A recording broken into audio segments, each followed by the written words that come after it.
Abonnez-vous vite pour en profiter. Le décodeur est actuellement au prix exceptionnel de 10 000 francs. Voir conditions auprès de votre distributeur agréé.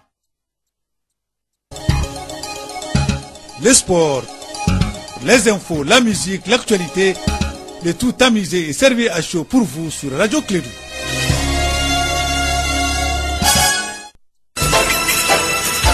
Radio Clédou, le journal avec Sotelma Malitaire. Mesdames et messieurs, fidèles auditeurs, à une condition de clé de sa matinale, bonjour, bienvenue, bon réveil, agréable journée, très bonne chance. Nous sommes aujourd'hui, mercredi 2 août l'an 2017. Il est 7h en temps universel, que vous soyez de Bamako ou de Koulikoro, que vous soyez de Sougou, de Sikasso, de Mopti ou de Tombouctou, de Gao ou de Kidal, de Tessalé ou de Menaka. Vous êtes malien, alors voici pour vous votre droit à l'information. Clédou, première édition. Une présentation de Bakary Sekoussi, c'est de Ségou. Bakary, bonjour, bienvenue. Et bonjour à tous, bienvenue dans cette édition, la première de Clédou Info. Soutenir l'allaitement maternel ensemble, c'est le thème de la journée mondiale de l'allaitement maternel. Le lancement a eu lieu hier dans la commune rurale de Sanangourouba, dans la région de Koulikoro. Fanta Diakité nous fera les points. Et dans ce journal, nous parlons également de l'insécurité au Mali. Cette situation s'aggrave avec la découverte d'une boîte contenant environ une vingtaine de cartouches de divers types d'armes, pistolets, mitrailleurs et fusils aux alentours du domicile de la présidente de la Cour constitutionnelle. Kassim Traoré donc reviendra sur ce phénomène. Et puis le comité syndical du NCA Mali organise ce matin même un sitting devant la société d'assurance NCA Mali à ACI 2000 à partir de 10h. Il proteste contre le licenciement de son secrétaire général. Dans ce journal, Amadou Noba est le secrétaire administratif du dit syndicat, une donneur d'amples informations. Et puis, dans la page magazine de ce journal, nous allons tirer le bilan de la 8e édition des Jeux de la francophonie avec 8 médailles, une en or, 2 en argent, 5 de bronze. Donc, le Mali s'est classé 15e lors de ces Jeux de la francophonie, le meilleur résultat obtenu depuis le début de cette compétition. Voilà donc, c'est le titre de ce journal. Le développement dans un instant avec Bakary Sissé.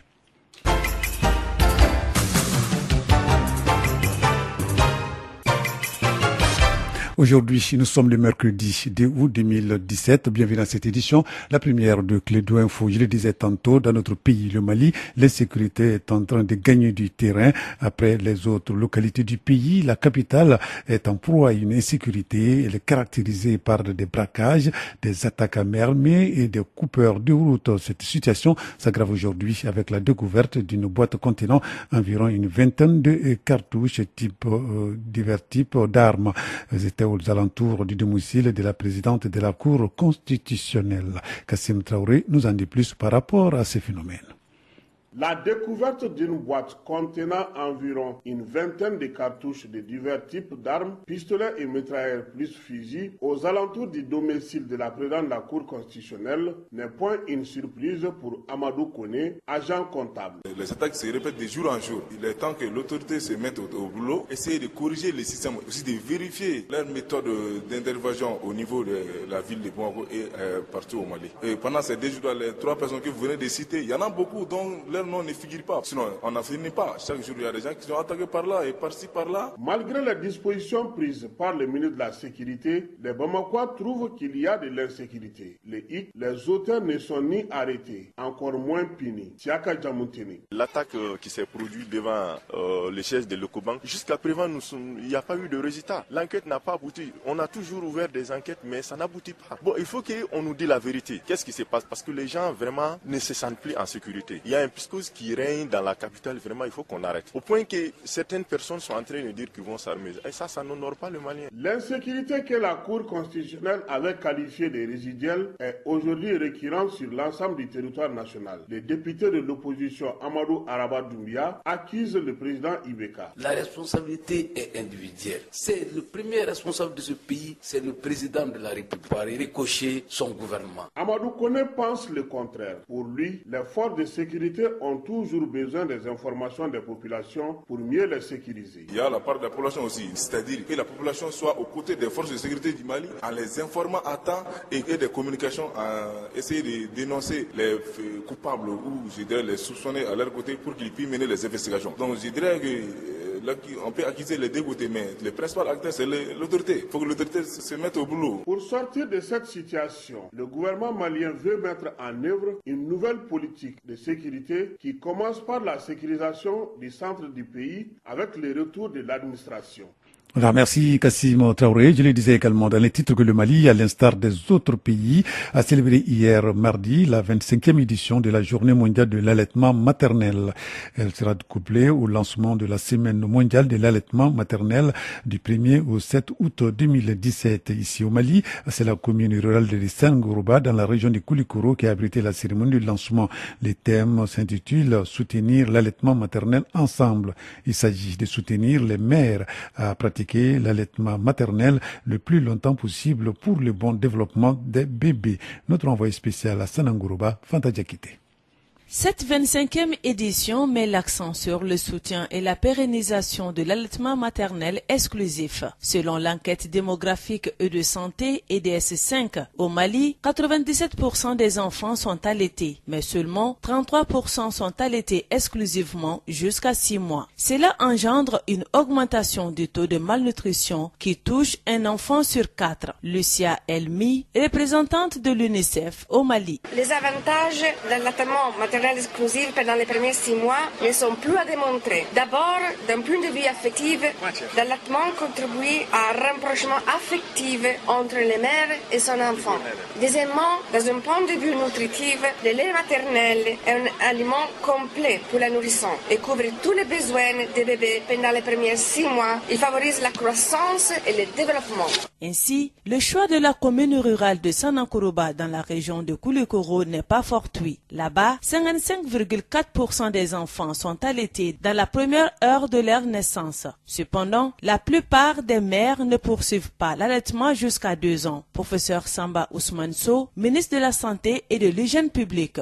La proportion de nouveau-nés mis au sein dans les 30 minutes après l'accouchement est de 98,9%, presque 100% à Sanangourouba. Et le slogan vous demande de pérenniser cela. Et 40,7% des enfants de 6 à 11 mois ont été allaités exclusivement au sein de la naissance à 6 mois, selon le système local d'information. Le problème ici, près de 100% des mamans commencent à allaiter 30 minutes après la naissance, mais elles se découragent. Et vous voyez, c'est 40,7% entre 6 à 11 mois qui arrêtent l'allaitement avant 6 mois. Ça, c'est triste. Le lancement de cette semaine mondiale de l'allaitement maternel a été l'occasion pour le département de la santé à faire un geste symbolique à chacune des 23 femmes allaitantes et leur groupe de soutien.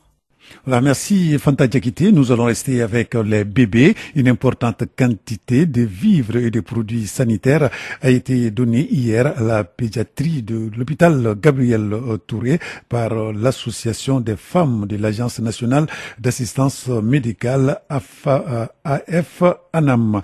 Ce don rentre dans le cadre de la solidarité à l'endroit des enfants démunis de la pédiatrie. Nous allons écouter Madame Koulibaly, Djadje Koulibaly, présidente de l'association des femmes de l'Agence nationale d'assistance médicale AF-FANUM. Voilà, c'est bien ça. Au micro de notre reporter Etienne Ougnari.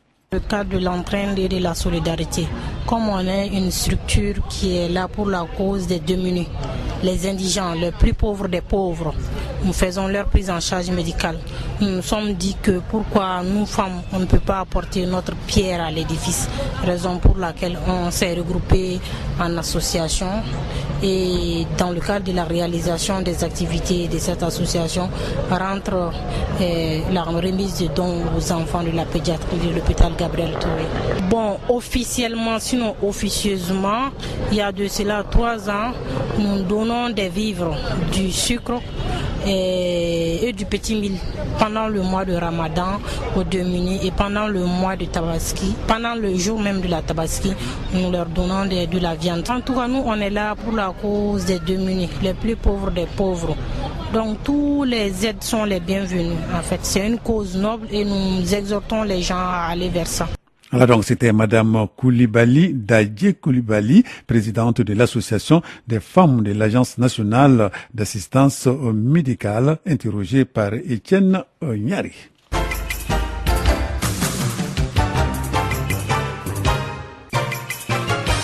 Clédou Info, première édition, 7h passées de 9 minutes dans notre studio. Le comité syndical du NCA Mali organise ce matin même un sit-in devant la société d'assurance NCA Mali, c'est à l'ACI du Mila à partir de 10h. Il proteste contre le licenciement de son secrétaire général. À l'appel du SINABEF, leur syndicat, tous les travailleurs des banques et établissements financiers vont se retrouver devant donc cette institution pendant 2 heures pour dire non à la violation des textes par cette structure.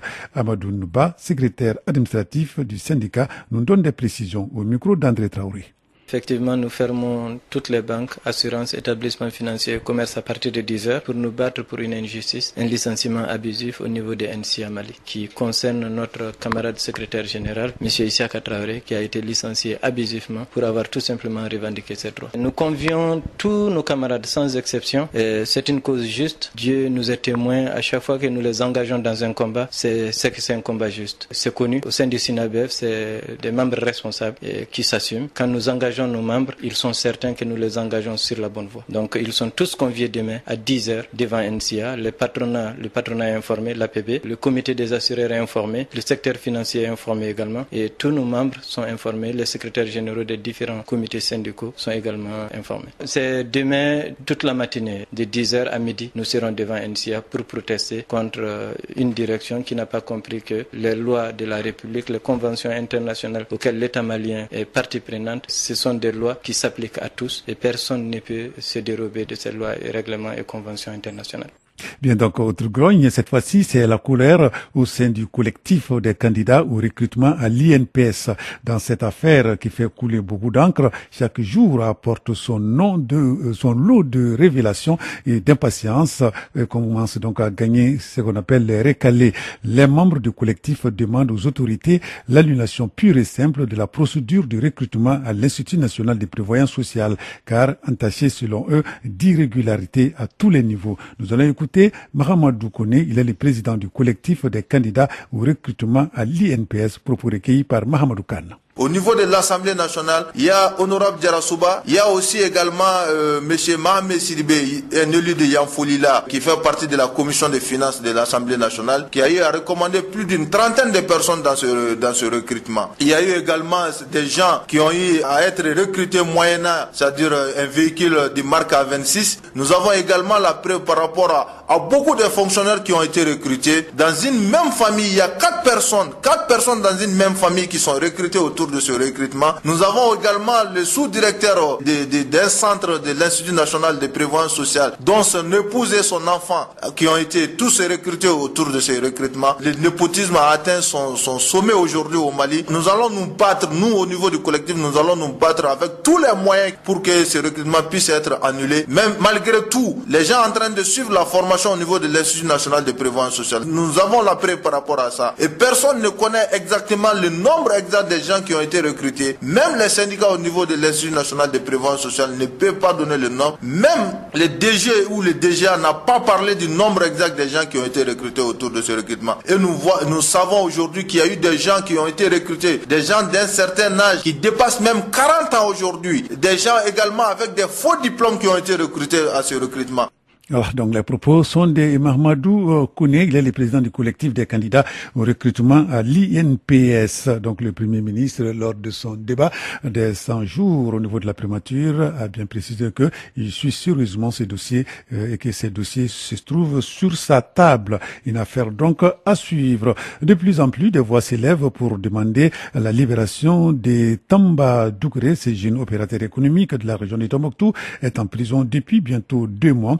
En cause l'effondrement d'une partie d'un bâtiment public dont sa société exécutait les travaux. L'incident n'a pas fait de victimes. Tamba Dougré a été interpellé puis écroué à la maison d'arrêt de Bamako. C'était le 6 juin dernier. Sa famille, ses avocats et autres amis se mobilisent désormais pour sa libération. Nous allons l'écouter dans nos prochaines éditions.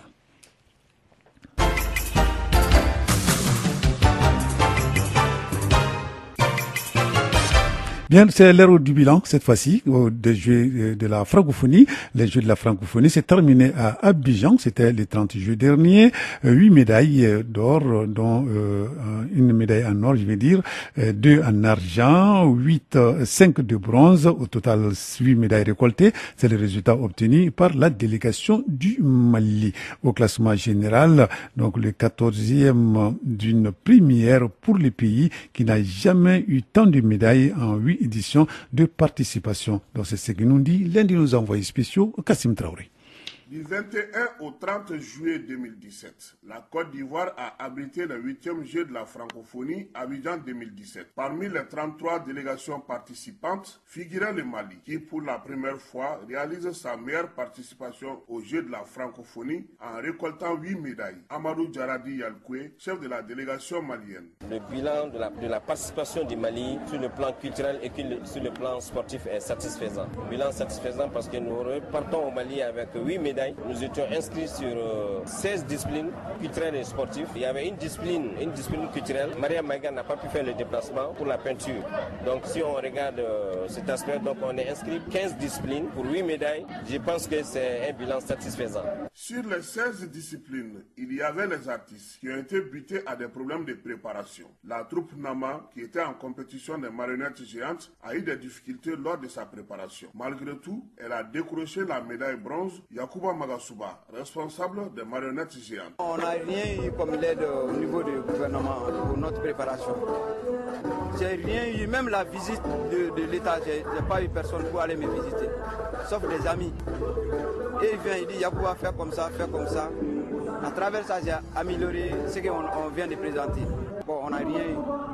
On n'a pas eu, vraiment, moi quand même, Yakuba, j'ai rien eu comme l'accompagnement. Les disciplines culturelles n'ont pas eu de chance à Abidjan, car les œuvres artistiques du Mali, en photo, dessins et sculptures étaient introuvables. Moussa Kalapo, jeune photographe en compétition. Depuis qu'on est arrivé ici, depuis le jour du vernissage, mes œuvres n'étaient pas encore arrivées dans le lieu d'exposition, alors que nous on envoyait 2 mois à l'avance. Donc quand on est venu, on nous a dit que les œuvres sont bloquées à la route. Le vernissage se fait sans mes œuvres, et puis les membres du jury ont passé poser des questions devant tous les artistes, devant leurs œuvres à la salle d'exposition. Et c'est aujourd'hui que mes œuvres sont arrivées pour la course. Oui, j'ai pu présenter quand même sur mon ordinateur, parce que pendant le vernissage, j'ai pas eu l'occasion. Si les artistes ont connu des débuts laborieux, c'était mitigé du côté des sportifs. Les basketteuses et les footballeurs ont eu des fortunes diverses en début de compétition. Ce sont les cadets maliens, champions d'Afrique de leur catégorie, qui ont représenté le Mali à la compétition de football. Après un match nul face au Cameroun, ils se sont relancés contre le Niger en gagnant 3 buts à 0. Jonas Komlan, entraîneur des cadets maliens. En plus du beau jeu, il fallait aussi mettre l'efficacité. Dieu merci, aujourd'hui, on a pu scorer d'entrée d'abord à la 45e minute. Ensuite, en deuxième mi-temps, on les a dit dans les vestiaires, il faut qu'on oublie le but qu'on a marqué. Il faudra mettre un deuxième but. Dieu merci, on est venu, on a mis. Donc, bravo aux jeunes. On va continuer. On les a dit que chaque match qu'on joue, c'est comme une finale. Les athlètes maliens sont entrés dans la danse le 3e jour de la compétition. Chérif Foudia, venu fraîchement de la France, a eu son médaille en bronze en triple saut. Kenefine Traoré décroche l'argent au javelot. L'unique médaille d'or du Mali est à l'actif de Djenabou Danté aux 400 mètres féminins. Je suis très contente et fière du Mali et de mon coach depuis la France, François Pépé. La différence a été qu'aujourd'hui, j'ai essayé de corriger un peu ma technique de course, ce qui a fait que je ne suis pas partie très vite parce qu'il fallait corriger ma technique de course, notamment les bras et la tête et le pied. J'ai dédié cette médaille à tous les Maliens pour la paix au Mali. Les basketteuses maliennes ont eu un parcours en dents de scie. C'est ainsi qu'elles tombent en quart de finale face au Québec 80-60. Mohamed Salia Maïga, entraîneur de basketteuses. Il y a, disons, l'inexpérience des enfants, mais je crois qu'il y a aussi l'arbitrage, parce que nous avons affaire à des arbitres européens. Il y a des petits trucs qu'on laisse au haut niveau. Bon, nous, au national, nous ne sommes pas habitués à ça. Mais je crois que les filles ont fait de leur mieux. En handisport, Maman Sako a honoré le Mali avec une médaille en bronze. Même chose en judo, où Ousmane Dialodi Dougoutiki, dans la catégorie de moins de 100 kg, a enlevé la bronze. En cyclisme, lutte traditionnelle tout comme en conte, le Mali n'a pas eu de médaille. L'oiseau compteur Salif Berté a perdu ses plumes dans la salle Nyangoro Porquet du Palais de la Culture d'Abidjan. À 3 jours de la fin des Jeux, seuls les cadets maliens étaient en compétition. et Zosui ont perdu contre la Côte d'Ivoire en demi-finale 2-1 avant de battre le Congo pour être sur le podium. Jonas Komlan, entraîneur des cadets maliens. D'abord, c'est un bilan de joie, vraiment, parce que être sur le podium aujourd'hui, avec ces jeunes de 17 ans qui sont sur le podium d'une compétition de U23, donc c'est une satisfaction de fierté. Là, de la finale, si on a la 3e place, les médailles de la bronze, donc je pense que c'est une bonne chose aussi vraiment pour le football malien, parce qu'on a la Coupe du Monde dans 2 mois. Une compétition, c'est toujours bon de le participer, parce qu'après, tu tires des enseignements. Aujourd'hui, on a tiré beaucoup d'enseignements, donc arrivé à Bamako, on va essayer de faire la synthèse, voir ce qui a marché, les corriger et essayer d'améliorer aussi vraiment nos forces. Le Mali au 8e jeu de la francophonie, c'est une mauvaise préparation et une bonne participation, avec des erreurs à corriger. Amadou Djaradi Yalkoué, chef de la délégation malienne. Nous avons relevé quelques difficultés, des difficultés liées aux aspects financiers pour la prise en charge de certains équipements, parce que nous avons remarqué que la plupart des délégations avaient plusieurs équipements, notamment les survêtements qu'on appelle les tenues de détente, des sacs individuels et d'autres gadgets avec les couleurs du pays. Malheureusement, chez nous, on n'a pas pu prendre en charge tous ces aspects. C'est vrai qu'au niveau du ministère des Sports, nous avons proposé, mais compte tenu des difficultés au niveau du ministère des Finances à l'arbitrage, je pense que ces aspects n'ont pas été retenus. Le Mali, c'est aussi le déplacement de Bamako à Abidjan par la route. C'est pourquoi les médaillés en athlétisme qui sont venus à leurs propres frais par avion exigent le remboursement de leurs billets d'avion. La Côte d'Ivoire a reçu l'organisation des Jeux de la francophonie. Au classement général cumulé des médailles par pays après les différentes compétitions, c'est la France qui vient en tête avec 22 or. Elle est suivie du Maroc qui a enregistré 13. Le Canada se classe 3e. Le Sénégal et la Côte d'Ivoire occupent la 4e et la 5e place. Quant au Mali, il a été classé 14e sur 33 pays. Et c'est pour la première fois que le Mali enregistre autant de médailles en une seule participation. Sans oublier aussi que c'est la première fois qu'un athlète malien décroche une médaille d'or lors des Jeux de la francophonie. Alors, merci Kassim Traoré, l'un de nos envoyés spéciaux à Abidjan pour les Jeux de la francophonie, pour poser 2 questions en tout cas aux représentants du département. Quels sont donc les aspects qui ont été maintenus de par le ministère des Finances et comment vous allez justifier les 110 millions de francs CFA donc qui ont été donc octroyés pour la préparation et la participation de notre équipe, de nos équipes nationales donc à ces Jeux de la francophonie. Voilà, donc nous attendons donc les réponses à ces questions. Avant de nous séparer, voici la prévision du temps. Le ciel sera peu nuagé à nuagé sur l'ensemble du pays. Les vents seront de direction sud-ouest d'intensité faible à modérée sur l'ensemble du pays, excepté la région de Taoudini, où seront 2 composantes nord-est. La visibilité sera légèrement réduite par la poussière en suspension dans les régions de Tombouctou, Taoudini, Kidal, Gao et Menanka est bonne sur le reste du pays. Des orages isolés associés des pluies d'intensité faible à modérée se produiront au cours de la nuit dans la région de Caille. Les températures seront donc en légère hausse sur l'ensemble du pays. À Bamako et environ, le ciel sera peu nuagé avec un vent de direction sud-ouest d'intensité faible à modérée. La visibilité sera bonne. Les températures maximales et minimales prévues pour la journée d'aujourd'hui sont respectivement de 33 degrés et 23 degrés. Le soleil s'est levé aujourd'hui à 6h15 et le soleil va se coucher aujourd'hui à 19h02. C'est la fin de cette édition. Merci de l'avoir suivi. Présentation Bakary Sissé, mise en Abdoulaye. Vous allez retrouver la rédaction. Ça sera à 13h pour la seconde session d'information des Clés d'Info. Radio Clédou, le journal avec Sotelma Malitaire.